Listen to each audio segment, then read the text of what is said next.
discussion. So the book, as Linda said, tries to give a history of oil and the way that oil was so centrally embedded in the making of our contemporary world and contemporary politics and our contemporary economic system over the last 120 years or so. The big argument I'm trying to make here, the overarching argument, is that when we think about oil and oil's rise as the principal or leading fossil fuel in the middle of the 20th century, we need to foreground the social system that we live under, and which is capitalism, and to think about what is it about capitalism that has invested oil with such enormous power and influence over our lives. When we look at oil, at the end of the day, oil is just a black sticky goo. It's just a material substance. But we need to think about what has given this black sticky goo its apparent power and its enormous influence. And that, I argue in the book, has to do with the basic logics of the social system we live under, the logics of capitalism. In particular, things like the features of endless accumulation, endless growth, endless production, and ever accelerating commodity production, which really means that oil has become really essential to how this system functions. So the first chapter of the book kind of lays out this kind of argument about how to think about oil and thinking about oil in capitalism and capitalism's basic logics, if you like. As part of this, I then look at various geographies of oil in this kind of longer history. Obviously, the United States plays a really important place in this, and the second chapter looks at the rise of the big American oil firms, in particular what were called the Seven Sisters. These were the big seven Western oil firms that were basically controlled most of the world's oil up until about the 1960s and 1970s. These firms today were the origins of what we know today as companies like ExxonMobil, BP, Shell, Chevron, and so forth. So the first part of the book kind of deals with how these companies emerged, how they organized themselves, how they were connected to the United States, the rise of the US oil industry, and in particular, and their connections to the Middle East, very importantly. So that's kind of one theme. I then look at some of the different kinds of geographies, important geographies of oil. The Middle East and the Gulf is a really important part of this, and I'm going to come back to this in a moment and speak in a bit more detail about, in particular, the Gulf monarchies, Saudi Arabia and the other Gulf monarchies, and their place today in the global oil industry. I also spend a couple of chapters looking at Russia, both in the early 20th century with the Bolshevik Revolution and the place that oil played in that revolution, but also the later collapse of the Soviet Union and the ways in which the oil industry emerged post-Soviet Russia, in particular under Putin. So there's a couple of chapters that look at that. There's also some chapters where I look at the kind of mid 20th century shift to oil as the dominant fossil fuel, and the ways in which OPEC was formed, and the importance of OPEC to what later happened and today's oil industry. There is the longest chapter of the book is actually the last chapter, where all of this I try to tie together to discuss its relevance for understanding what we are actually facing with the climate emergency and what we need to do in order to really combat this grip that fossil fuels or fossil capitalism has over our lives, and the ways in which the kind of dominant response to the climate emergency is being shifted in ways that I think are very destructive. And I'm going to again speak to that a little bit later in my presentation. So that's some of the main themes. I'm happy to talk about any of these points in a bit more detail, but what I would like to do today is really look at three key ideas in the book. The first of these is the question of petrochemicals and what I call the synthetic world.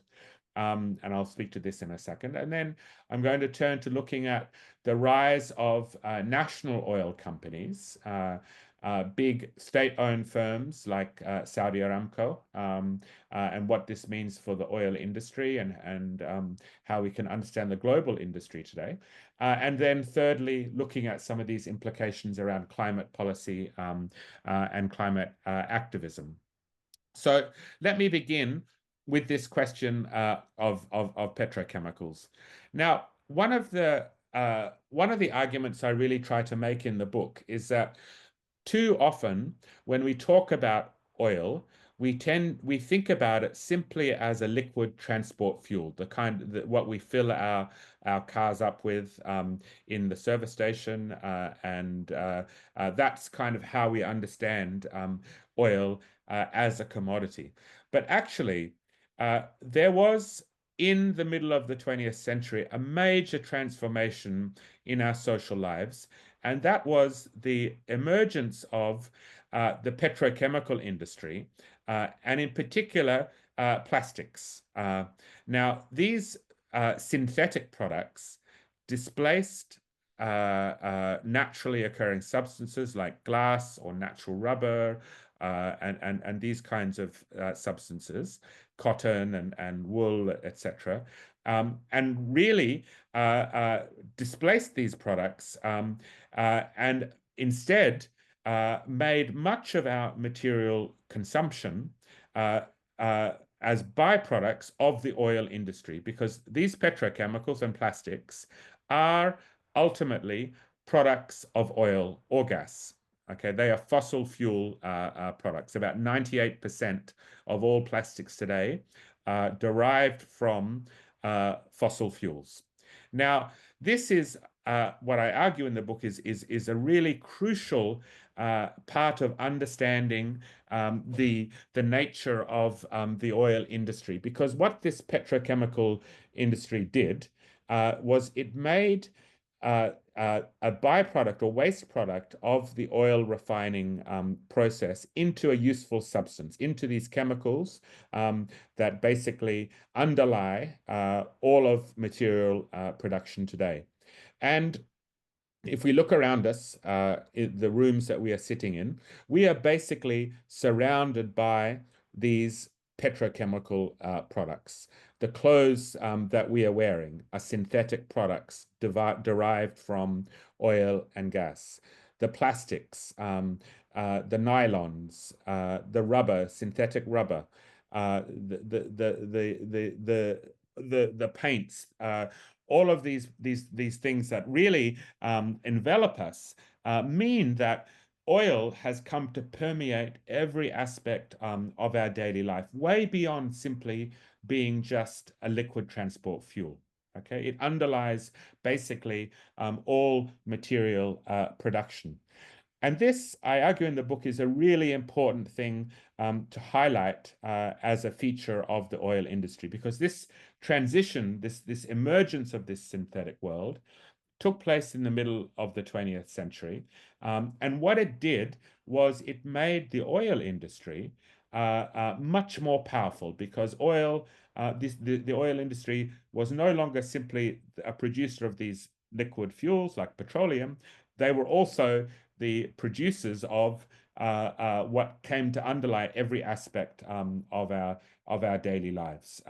So when we talk in the middle of about the coal to oil transition, which took place in the middle of the 20th century, what I mean by this is that oil overtook coal to become the principal and leading fossil fuel in around about the 1950s and 1960s. This synthetic turn was a big part of what enabled this coal to oil transition to take place. Uh, I just want to stop here for 1 second and just say this language of transition is, I think, very problematic in the sense that when we talk about this coal to oil transition, people sometimes think, well, that means oil substituted itself for coal, coal disappeared, oil took over. That was definitely not the case. Instead, what we saw here is oil was added on to coal. It was an additive process. And this understanding of transition, energy transitions as being adding on extra energy is really important to thinking about the so-called green transition, and I'll come back to this point later in my presentation. So petrochemicals, plastics really were really important to how oil emerged to be so with such a powerful grip over our daily lives.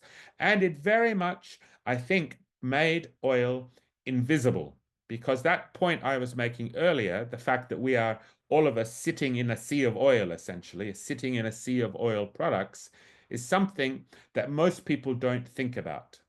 They don't really see oil in this way, in this way that it surrounds us through these petrochemical substances. So I think one of the challenges that we have as climate activists, as those concerned with the climate emergency, is to make this question of petrochemicals and plastics not simply a question of recycling and the terrible toxic consequences of microplastics and nanoplastics and so forth, but to really understand these substances as part of the oil industry and as a question of fossil fuels. So I think this was very clearly illustrated just last November with the negotiations that were taking place in Busan in South Korea.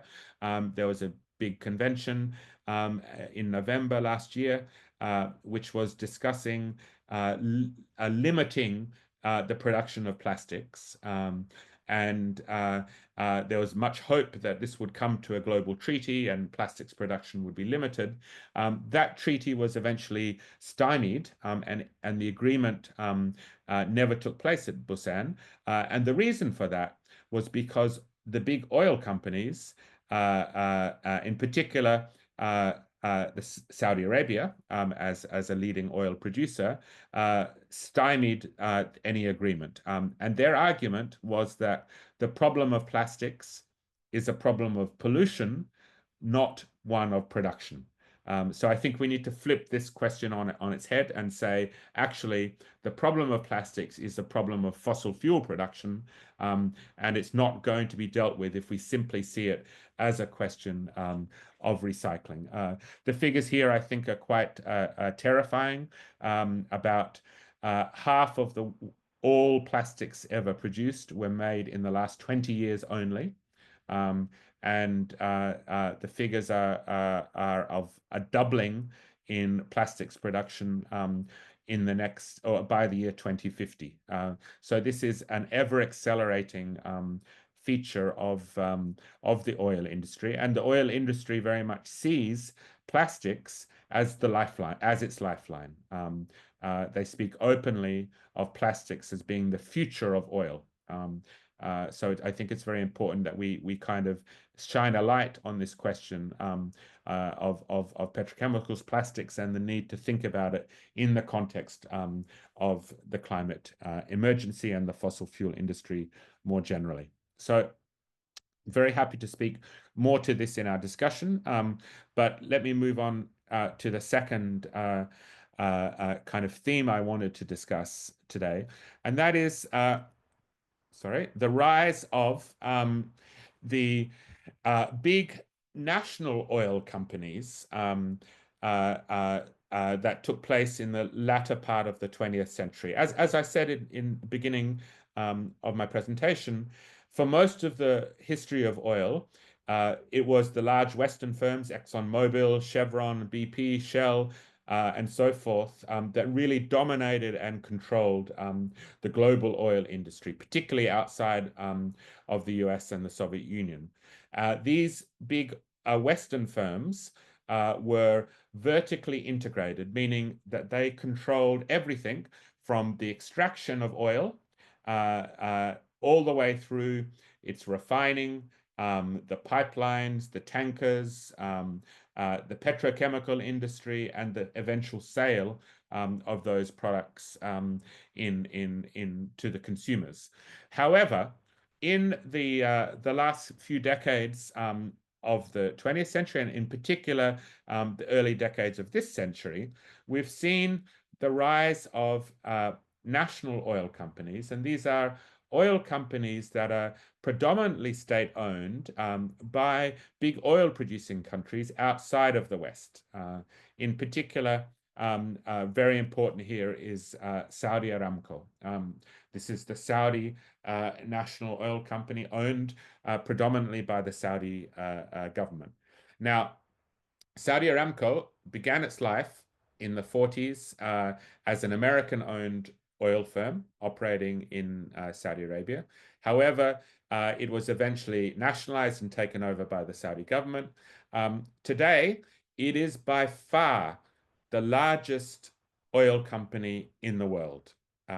Last year, Saudi Aramco's profits exceeded the combined profits of ExxonMobil, Total Energies, the big French firm, BP, Shell, and Chevron. These five Western supermajors that are the five biggest Western oil firms, their combined profits were less than the profits of Saudi Aramco. So this is a huge firm that really plays a major role in both the oil production, but it is no longer simply just a producer of crude oil.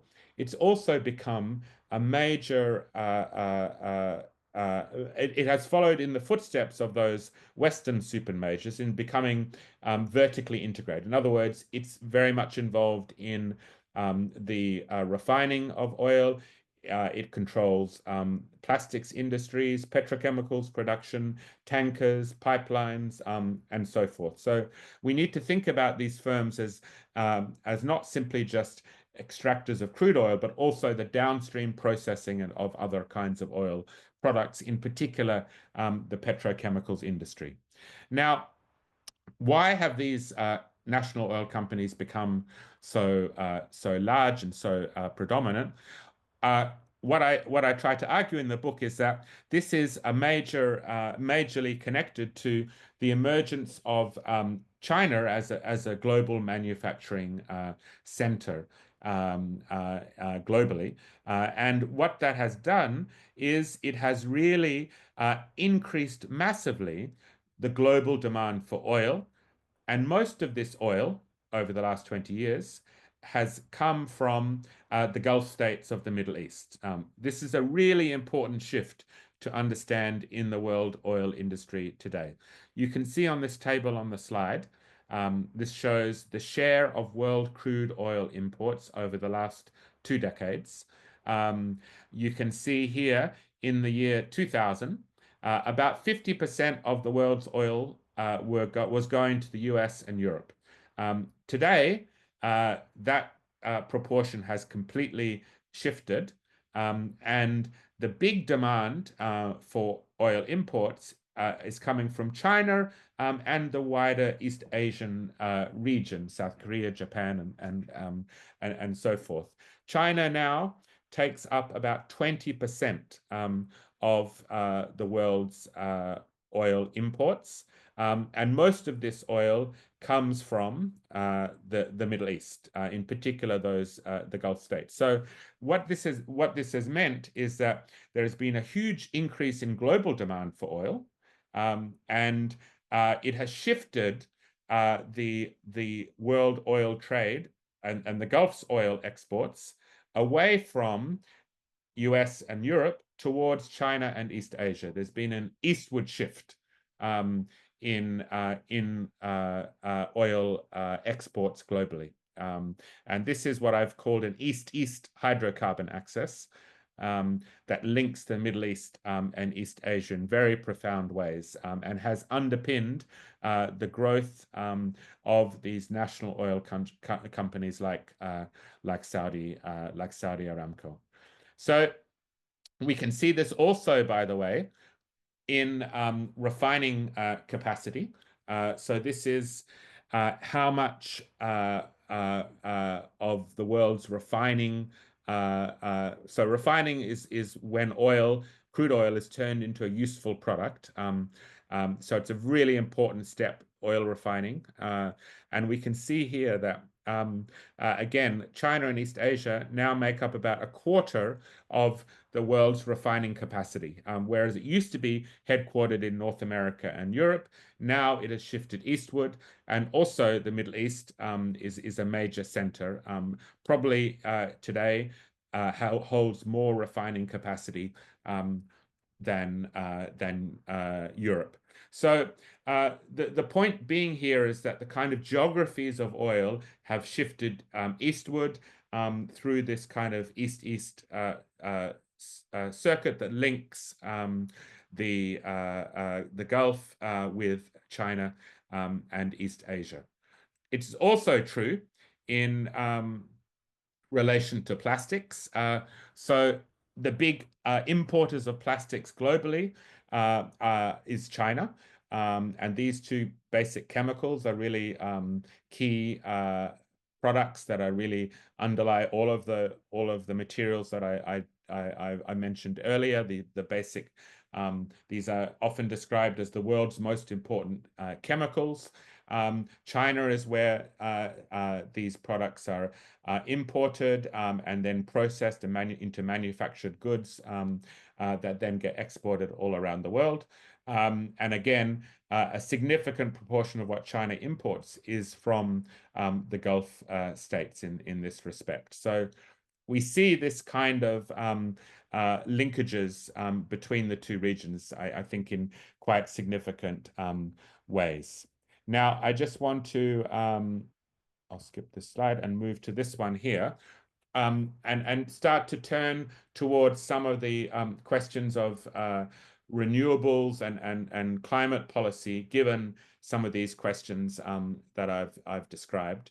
The Gulf states, Saudi Arabia and the UAE, are all doubling down very much on the production of oil and also LNG, also natural gas.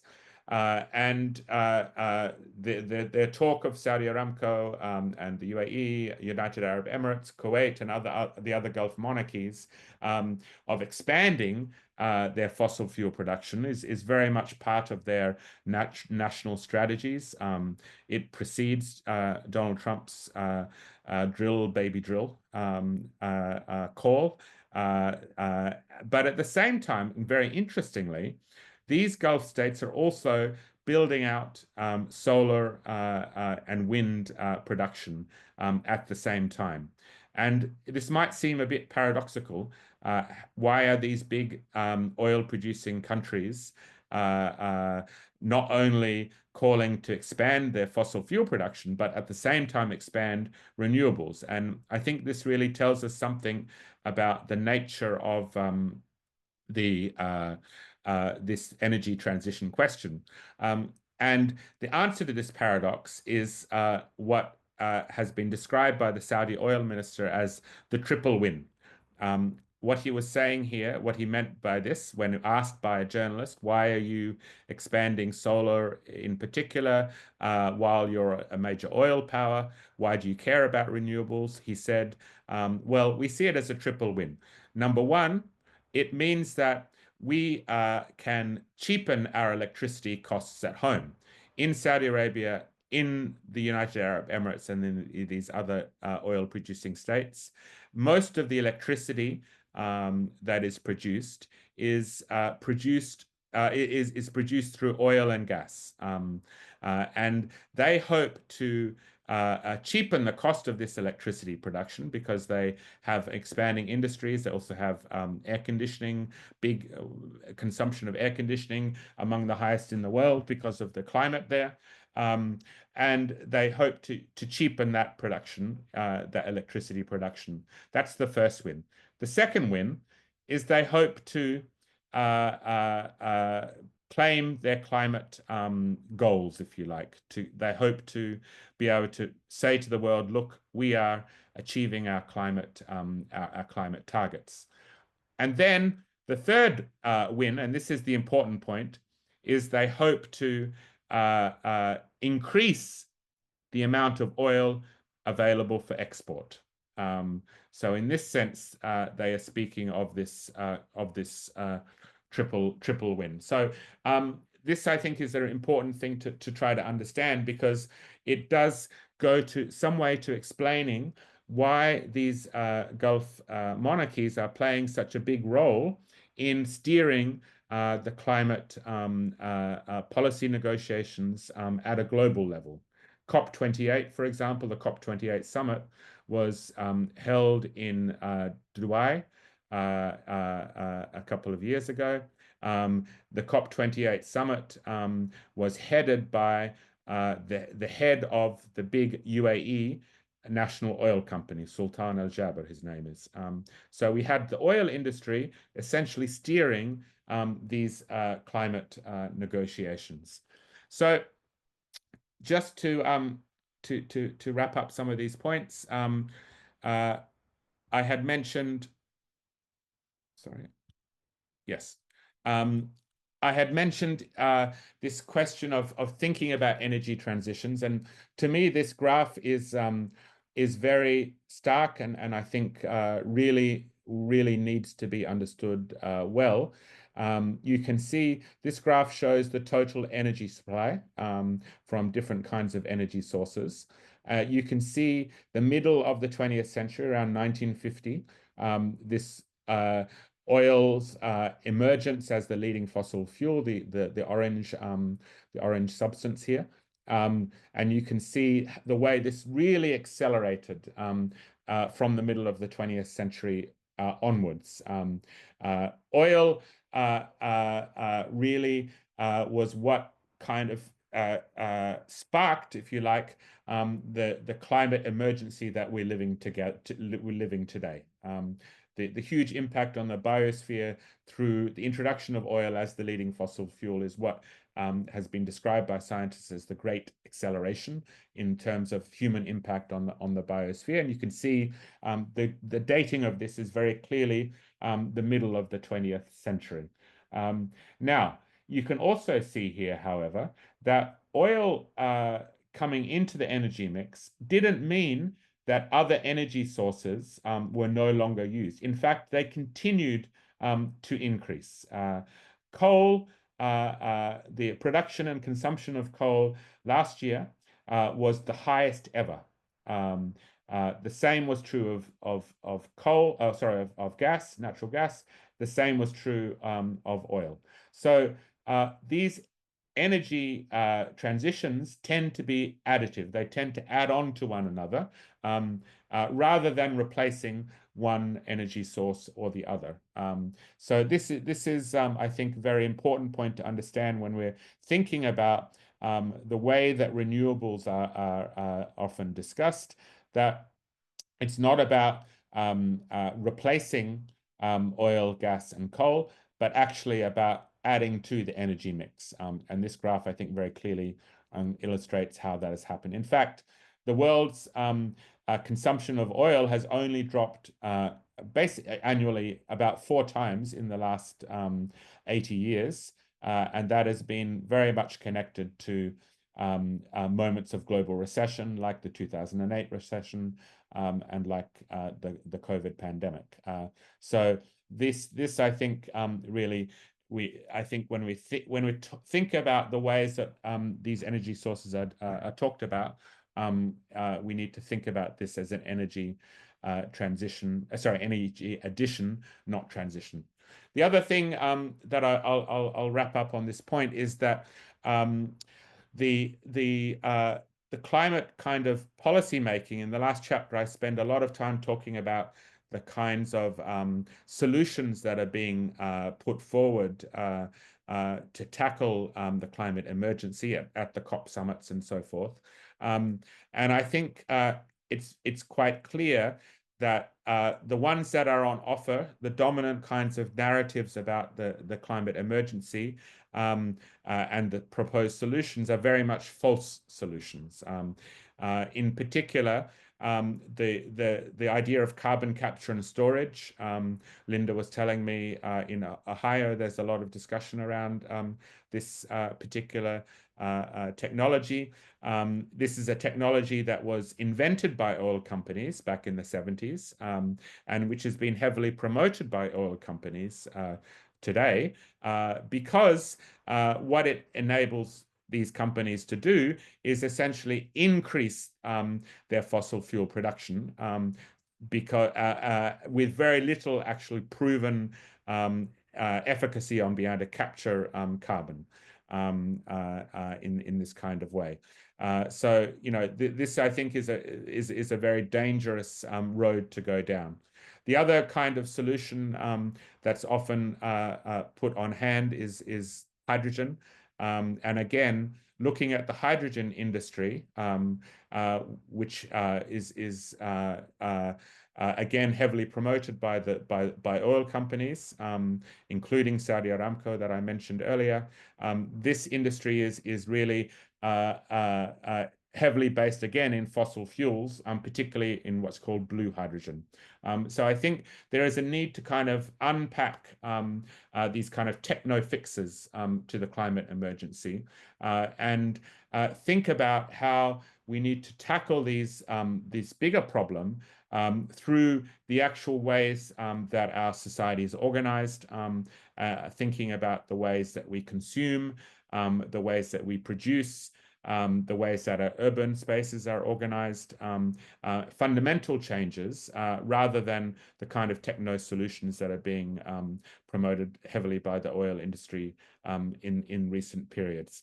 So if you're interested in some of these themes and you don't win the book tonight, you can order. There's actually a discount code I have got from the publisher. If you order it from Verso Books with the discount code CRUDE, there's a 40% off if you order from that website, versobooks.com. So again, thank you so much for the opportunity to speak tonight, and I look forward to any questions and discussion you might have. Thank you. Let me stop my share. All right. Thank you. Thank you. Thank you. Let me get myself. We do have some questions over here. I'm going to start with the question that I see right here in chat from Anne. And Anne is asking, are third world countries with a growing middle class like India increasing renewables rather than fossil fuels to meet the new demand for a middle class? Okay. Do you want me to take the question directly, Linda, or yes, take a few? That would be fantastic. Thank you. Okay. Well, this speaks to the point I was making about how we need to think about the ways that renewables are being rolled out globally is not to replace fossil fuel production, but to add on to the energy mix. And that's the case in India very much. So India is expanding its oil refining, it's expanding its oil industry more globally, often in conjunction, by the way, with the Gulf states, because they're very close to one another. But at the same time, rolling out renewables. So this is problematic, because what matters is the absolute production of fossil fuel, not the relative share, if you like. So because if we need to basically halt and bring back down the absolute levels of fossil fuel production if we're going to have any chance of halting emissions. All right. So thank you. We have a couple questions about carbon capture and storage. And I just want to point out that we do, in fact, in Ohio, have two bills. We have House Bill 170 and House Bill 358 that proposes carbon capture and storage. It's to support that in Ohio, and also exactly there the second bill lines up exactly how it should be done. They're not passed; they're still in committee, but everybody needs to be aware that this is coming down. This is where the General Assembly is heading. Um,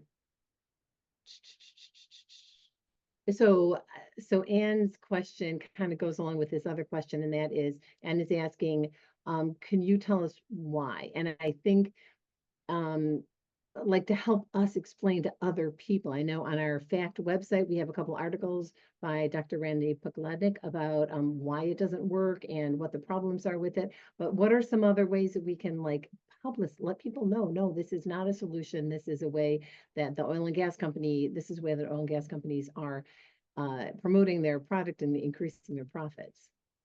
Yes, absolutely. So as I Okay. said, the carbon capture technology was actually invented by oil industry in the 1970s. And the reason they did this, the reason they sought to capture carbon, and this is, I think, a really important point to highlight, is for something called enhanced oil recovery. What they meant, what this is meant by this is that the oil companies wanted to use that captured carbon gas to inject it back into declining oil wells. And in that way, to be able to increase and extract more oil out of the process. So it actually was about increasing levels of oil production through this, what's called EOR, enhanced oil recovery. So this is why they invented this thing. ExxonMobil's plant is one of the biggest in the world, in Wyoming, I believe it is. And the problem with this is that it actually is about maximizing and increasing further levels of oil production. And it also is a technology that doesn't actually capture all the carbon it's set to. At scale, it doesn't work. Um, uh, and that's a big problem. And there's so much evidence around this of these currently existing plants that essentially a lot of this carbon is being released into the air, being vented into the air. So not only is it about increasing oil production, it's about the technology itself doesn't work at scale. So that I think is it's two ways in which we can talk about the problems with this kind of technology. All right, thank you. And another thing that I think was pointed out in one of the articles we've got on our website is that this is not decreasing carbon. This is capturing some of the carbon that is getting emitted into the air. It's not, there's no decrease involved here. It's really, part of the increase in carbon emissions. So we have someone else here. Marilyn is asking, can you talk more about blue hydrogen? You mentioned it, blue hydrogen. Sorry, you mentioned it very briefly. Yes, so this is, again, I think, really important to kind of keep an eye on because it's another one of these false solutions that is being quite heavily promoted, again, by the oil industry. There's an organization called the Hydrogen Council, which kind of is one of the leading lobby groups for hydrogen globally, and it's very revealing. I encourage you to Google them, and you can see basically who set them up and who's on the board. And it's all of the big firms that I've talked about. ExxonMobil, Shell, BP, Saudi Aramco. These are the companies that are leading and really pushing forward this technology. And why is this the case? I mean, the thing about hydrogen is that there are different colors. They're described as colors of hydrogen. So the one that's often that's kind of held up as being the solution is something called green hydrogen, which is hydrogen that's produced through renewable energies, solar and wind as electricity, through electrolysis of water, producing hydrogen that can be burnt without any kind of emissions. Now, The problem is, however, that the hydrogen that actually is the dominant form is this blue hydrogen, which is hydrogen that's produced through gas, natural gas. Um, and the problem with this is that natural gas is an extremely dangerous carbon a greenhouse gas through methane. Okay, it's essentially methane. So the reason the oil companies are so enthusiastic about blue hydrogen is that it provides a lifeline to the gas industry because it expands the demand for natural gas. So they are billing natural gas as being a clean fuel, and it's not a clean fuel because of methane. And so this is why they're so enthusiastic. You can hold up green hydrogen as kind of the hope, but the reality is the vast majority of hydrogen projects today are blue hydrogen. It's about expanding the production of gas. Thank you. And I do want to point out that there is no green hydrogen even talked about in Ohio. All of the hydrogen in Ohio is would be produced by burning natural gas. And I also want to point out that 100% there is nothing clean about fracking or natural gas, not only just in the burning of it, but also in the extraction and transport of it. There are toxins Absolutely. everywhere. Thank you. So okay, so our next question is, in light of addition, not replacement, the way you've explained that, what messaging to our legislation would be, or I'm sorry, to our legislators would be effective in actually making a transition?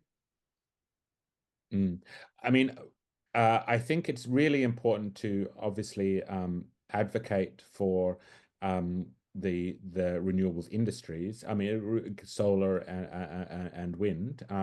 But I think at the same time as making those arguments, to also talk about dismantling the fossil fuel infrastructure, whether that be fracking or oil or gas, and the ways that this infrastructure is and the oil companies have massive expertise. They have massive resources, and yet these resources are being used to destroy the planet rather than invested into renewables technology. So I think we can't just call for the increase in renewables capacity. We need to also, I think, tackle the power of the big fossil fuel industries and the really destructive effects they have on our lives.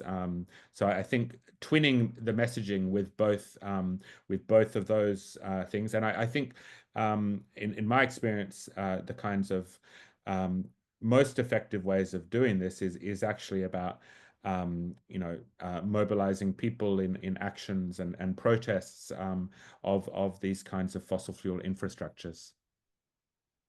Okay, good. Well, we're getting good at that. So our next question is from Kathleen Webb. Do we need and is it possible to come up with a renewable and sustainable fuel to replace fossil fuels at the current world appetite for energy? So I think this does raise a very important question about the kind of overall consumption of energy. And there's a lot of like wasteful ways in which energy is utilized. The military, for example, is a very clear example of this. The biggest carbon emitter, single institutional carbon emitter globally, is the US military. It emits huge amounts of carbon emissions, and this is true of all militaries, but the US military really stands out in this respect. And these emissions, by the way, are not counted in the major climate treaties. For example, the Kyoto Protocol and the Paris Agreement do not count military emissions.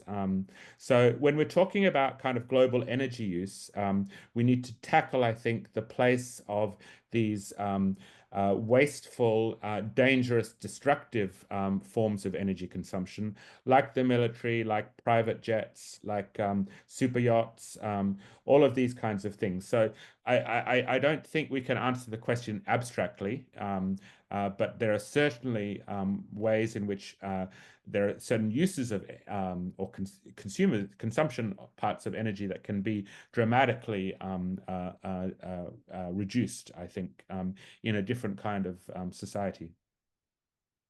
Okay, good. That's definitely something to think about. Julie is asking, why does the U.S. have an oil and gas depletion allowance? And meaning a subsidy for oil production. Why does the U.S. have this? Yeah, this is it's historic fact. It goes all the way back to the 20s, actually 20s and 1930s, and it was essentially an arrangement or a mechanism through which the U.S. government could support and subsidize oil production in the United States.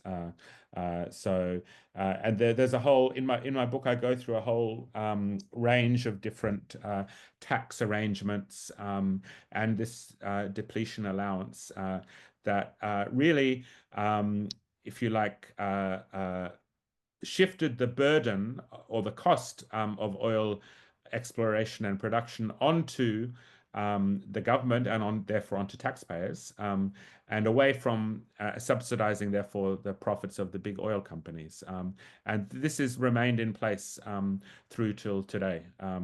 So it's really quite extraordinary once you start digging into the details of the many trillions of dollars that the oil industry has received through governments, through these kinds of allowances. So, when we hear figures about, we need climate financing and supporting countries in the green transition and, X billion for this and 100 billion for that, it pales in comparison to the subsidies received by the oil industry globally, and the profits made by the oil industry globally.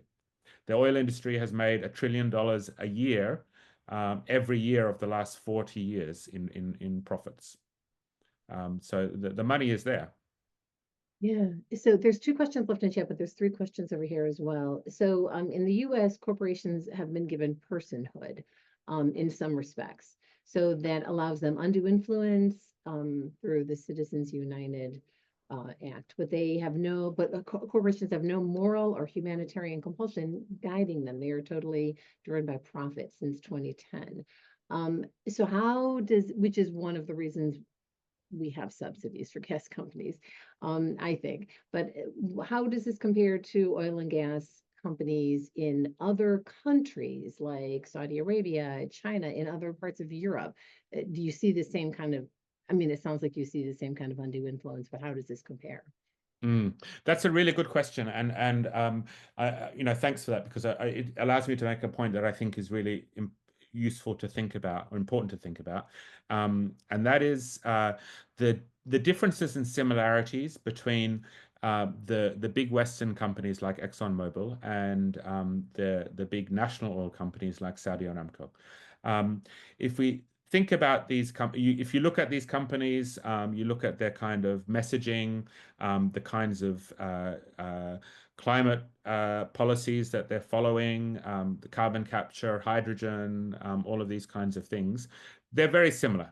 They're on the same page, they're advocating the same kinds of things. However, there is an important difference in relation to the national oil companies in that because they are owned and controlled by their states, the state has a seat at the table in the climate negotiations, international climate negotiations. So they are directly involved in the writing and making of policy. This is, I think, quite important to understand, because we can see, I gave the example of the plastics treaty in Busan, South Korea. Saudi Arabia led the charge against that treaty. ExxonMobil and everyone else was lobbying against it, but they weren't at the table when the treaty was being voted on in the same kind of way. We can see this in the COP summits as well. The fact that COP28 was chaired by the CEO of one of the world's biggest oil companies, ADNOC, the Abu Dhabi National Oil Company, is highly significant in terms of understanding where these summits and the direction of climate policy making that takes place in these summits. So, you know, when we're thinking about the problems with the climate policy making, understanding these differences, I think, is quite important. So they're making the same arguments, the same rhetoric, the same justifications as the Western companies, but they're actually there in the room in the policy making. There's many examples we can point to in that regard. Okay, thank you. So we have a couple more questions, sorry. Can you talk about enhanced geothermal using the fracking process? And I'm not familiar with this, but this is what Marlene is asking. I'm not 100% sure actually about that answer, to be frank. Okay. And Yeah. Marlene, if you want to expand on that, maybe maybe clarify what you're asking, because that sounds very interesting. It sounds like a question that needs to be asked, and I'm not 100% clear. I can't explain it more myself. I could. Yeah, go ahead. There is a company here in the United States, in particular in Nevada right now, that is, no, excuse me, Utah, is using fracking process. It's a closed system though, and it apparently does not have any emissions, and it goes down very deep into the earth to, of course, get the heat or the warmth of it's a geothermal system, but it goes much deeper than the usual system does. And it sounds like something that can be done almost anywhere. You do not have to live in an area where you have access to geothermal right at the very surface of the earth. Anyhow, I'm just thinking that it is a new thing on the horizon that may replace, hopefully. That sounds very interesting. I have to look into that. Yeah. Thank you. So it's not actually fracking, it's actually geothermal energy. They use the fracking process to get down as they do, apparently, and I'm not real clear about that. But and that allows them to go deeper. So yes. Okay, interesting. Thank you. So I'm going to go with two more questions. So do you think that corporate decision makers or people that have, undue influence in for decisions that are being made are aware of the damage done by climate change and the need to stop extracting, transporting, and burning fossil fuels? And why do they think that the damage that is being done is not going to affect them? Excellent question. Again, it's one that I constantly think about this question actually, but it does come back to, I think, one of the core arguments I made at the beginning of my presentation around the nature of capitalism as a social system, in the sense that it's not down to the individual decisions of this or that corporate leader. It's embedded in the competition of the system itself, and really a company that chooses a different road, if you like, is not going to succeed because of the logics of this competitive system. It's about maximizing profit. It's about maximizing accumulation, maximizing commodity production and sales, and all of this kind of thing. So, in a sense, it's the system itself that creates these problems. So that is one thing. In regards to whether they recognize the dangers, I would say yes. The more clear-headed of them absolutely certainly do. There was a really interesting report that came out about 3 months ago, I think. It was a report by the Actuaries Institute in the UK, I believe. And it was basically actuaries, working within the insurance industry, were trying to model the impact of the climate emergency in different ways, and its business impacts. And the results were quite horrifying, to be honest, in the sense that these are people who are experts in modeling. And they looked at kind of the official climate models of the COP process and so forth, and really UN models, and really said, look, these don't really capture either the pace of change that we're seeing in the climate, or the impact on biosystems, ecosystems, and therefore on human lives and companies.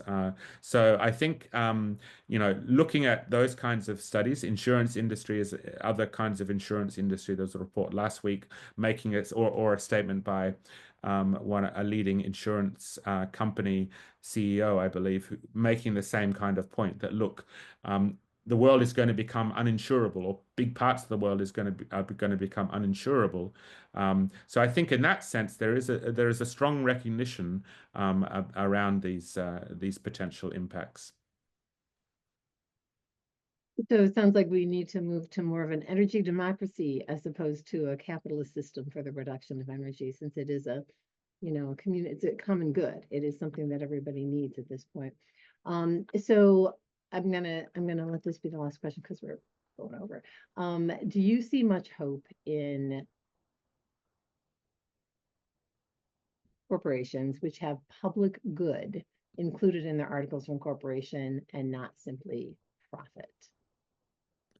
I think there's I think we can see very clearly in the United States, in the climate at the moment, the ways in which these kind of social justice aspirations and questions of DEI and so forth quickly get thrown out when the political mood changes. And I think the same thing is with these kinds of companies that claim public good and so forth, because again, it comes back to this question of what does the system demand? If your survival and your growth as a company is about really maximizing profit, and that's the bottom line, and that is the nature of the system, then I don't think we can expect to create different kinds of companies that will operate in different kinds of ways against that logic that is, I think, inherent in the system itself. Okay. Right. So I 100% agree that there needs to be some major changes. Mary is asking, what is relationship, if any, of fracking, oil extraction, and earthquakes? Yeah, I think I haven't looked into this in a great level of detail, but I am aware that there are, I think there are studies that kind of make those linkages, that there is, greater prevalence of earthquakes as a result of fracking, and this form of oil extraction. Yeah, I think that's there's quite a lot of evidence in demonstrating that. Okay, thank you. Thank you so much. I think I'm going to have to cut it off here because we're running out of time. We still want to do a book draw so people can get Oh, yes. this book, which is, a good book. So thank you. I have appreciated everything that you have to offer, everything that you had to say. I appreciate your insights. And Thank you, Linda. I'm going to go ahead and share our next slide. And this is our book drawing. So, Anne. Yes, we have two winners. And in transparency, what I do is I spin the participant list and stop it at 2 names. And that's how I get the drawing winners. So Jean Hazley, Haseley, from Athens, you're the first winner.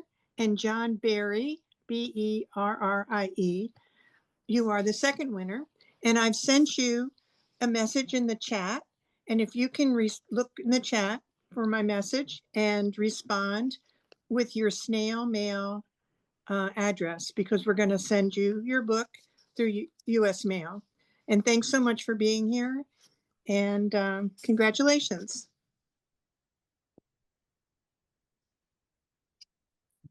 Great. So thank you to everyone for being here. The last thing that we want to say to everyone is that we have another speaker coming up May 17th at 3 p.m. This is again Saturday at 3. Her name is Katie Surma. She works with Inside Climate News that many of you may already be familiar with. And I think that's it. I'm going to check and see if we have another slide. And we do want to say also that we can always use more help. We have committees that we are developing. We have committees that are, that are currently underway that could use help. If you have any interest in being a part of what we're doing here at FACT, please put a message in chat. We will get a hold of you, or you can email directly to Ron Prozik at R Prozik at FACT Ohio, and rprozik.factohio@gmail.com. And Margaret, let me see if I can find you. I'm still here. There you go. I'm hiding. You are. Okay, now you're back. Well, I have this thing. I take my glasses off to see closer up because I need new glasses. So I take them off, but then I put them on to see distance, and then I can't see close up. So I move the book closer, and that hides the whole screen. So I need an eye doctor appointment. But anyway, that's not anything that is current for today. I just thank you. This has been a very interesting speaker series today, and appreciate our speaker, also the way to get one of the books. So I will certainly proceed to do that. I'd like to close today with a benediction, send us off today into our world with these words. We have come to the end of our time together today, but not our calling in the world.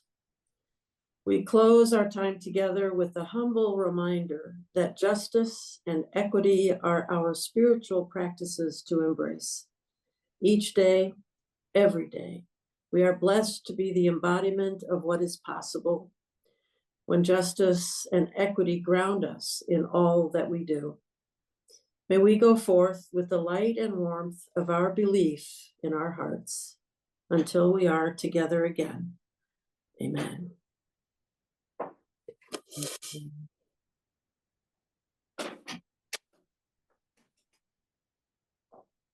right, thank you everyone for being here. Someone was just asking about the recording of this event, and we will send the link to everybody who's here. I think we will send the link to everybody who registers for this event, because some people register simply because they want to be able to watch the recording. So thanks to everyone, and enjoy the rest of your evening.